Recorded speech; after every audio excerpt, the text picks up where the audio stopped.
おっバカかしてエアドゥンが20周年。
最初に挨拶と同時に65になりましたって言ったんだけど、本当に一緒に来たね。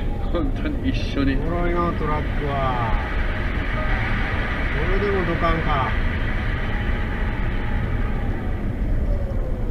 ね。どれぐらい歌えるのかなとたまにふっとこう思ったりするんですけども、もうこうなったらね、記録作っちゃおうかなみたいな。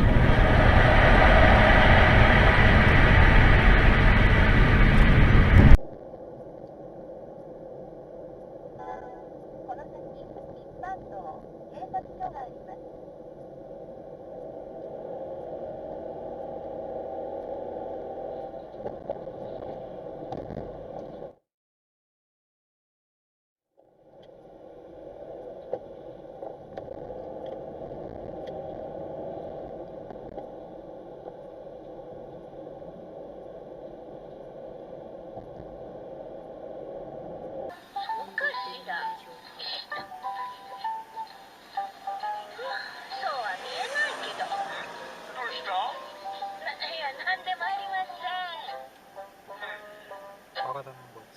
お父さん、おかわりは？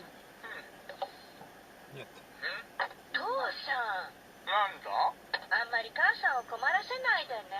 わしが何を困らせたんだ？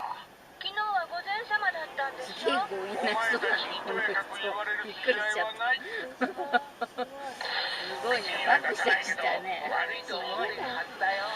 そうかしら。お父さん結構照れ屋だからストレートに謝るの苦手なんだよ。でも素直に謝っちゃう時だってある。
Holy shit. Thank you.